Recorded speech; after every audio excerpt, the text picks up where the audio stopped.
Kalau di tempat kalian cari madu asli itu susah banget, menurut aku kalian wajib banget cobain untuk ternak lebah trigona juga. Karena ini tuh cara ternaknya gampang banget dan bisa panen terus-terusan. Oke, jadi aku mau ngajak kalian untuk panen madu trigona lagi. Karena stok madu trigona di rumah juga udah mau habis. Dan kebetulan juga hari ini aku kedatangan paket. Ini kita unboxing paketnya ya. Jadi aku tuh beli alat penyedot madu supaya kita bisa lebih mudah untuk panen madu trigonanya. Alatnya sederhana aja kayak gini. Ada tumbler penampungan madu, selang, dan mesinnya. Nah, jadi mesinnya kita sambungkan dengan baterai aki supaya menyala.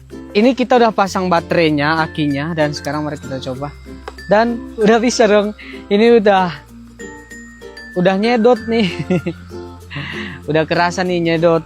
Cuma ini kan harusnya kita pasang baterai aki untuk motor ya, tapi kita nggak ada, makanya ini tuh kita pasang aki yang cukup besar dan ternyata nggak muat. Kalau aki motor ini harusnya muat, jadi ini ya harus kita pegang dulu lah kayak gini, agak repot sih, tapi nggak apa-apa. Mari kita mulai panen madunya ya. Dan sekarang waktunya kita untuk panen madu. Tapi sebelum itu kita pakai kostum pelindung dulu ya, supaya nanti kita tidak digerogoti atau diserang sama lebah trigonanya. Oh ya, kenapa aku bilang lebah trigona ini tuh cocok buat diternak di rumah? Karena selain perawatannya gampang, kita tinggal tanami bunga-bunga yang memiliki banyak nektar supaya madunya banyak dan juga makanan mereka banyak. Lebah trigona ini tuh termasuk tidak berbahaya karena walaupun dia menyengat dan juga menyerang, tapi sengatannya tidak sakit dan tidak menimbulkan bekas. Dan aku juga di sini pakai pelindung karena aku malas banget kalau misalnya dikerumunin sama lebahnya. Dan untuk perawatan lebah trigona ini tuh nggak susah ya. Jujur aja aku nggak ngerawat gimana-gimana. Aku cuman diemin aja sarangnya di kebun di tempat yang teduh. Dan 2 minggu sekali aku bisa panen madu.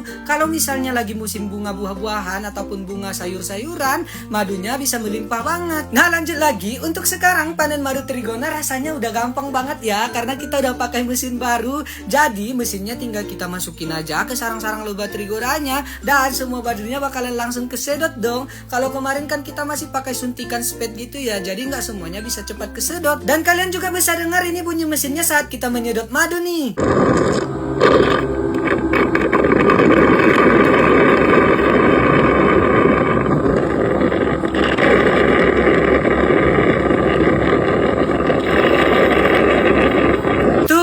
Seru banget ya. Dan madu yang kita sedot itu tuh bakalan langsung masuk ke tumbler yang udah disediakan. Pokoknya sekarang kalau panen madu jadi lebih semangat deh dan seru banget. Karena jujur aja kemarin kalau pakai spade itu tuh bener-bener lama banget. Kalau sekarang malah nggak kerasa, cuman beberapa menit panen madunya, nggak nyampe 1 jam kita sudah selesai. Sebenarnya masih banyak juga sih madunya di sarangnya, tapi seperti biasa kita ambil secukupnya aja dan kita sisain juga buat lebahnya. Dan ini nggak lupa sarangnya kita tutup ya, kita tutup dengan rapat dan bagus supaya nanti tidak ada predator yang memakan lebahnya. Dan juga mudah-mudahan aja nanti lebah-lebahnya bisa lebih giat lagi bekerja mencari madu untuk kita ya.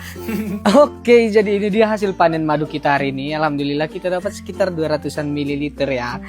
Ini mari kita coba ya madunya, kira-kira gimana rasanya. Kalau dari wanginya ini tuh kayaknya asem ya, kayak yang pertama. Yang pertama kali panen kan itu asem banget kemarin. Nah yang kedua kali panen itu tuh manis banget. Nah ini juga kayaknya asem. Bismillahirrahmanirrahim, mari kita coba.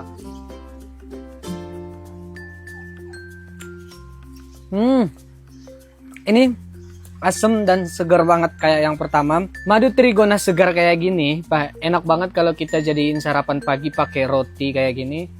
Tinggal kita tambahin aja. Jadi roti tawar ditambah selai madu ya. Bismillah.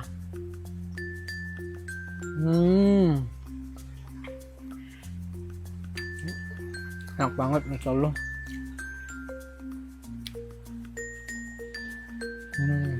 Oke, udah deh. Kita lanjut makan dulu. Makasih banyak buat kalian semua yang udah nonton. Jangan lupa like dan follow dan dadah.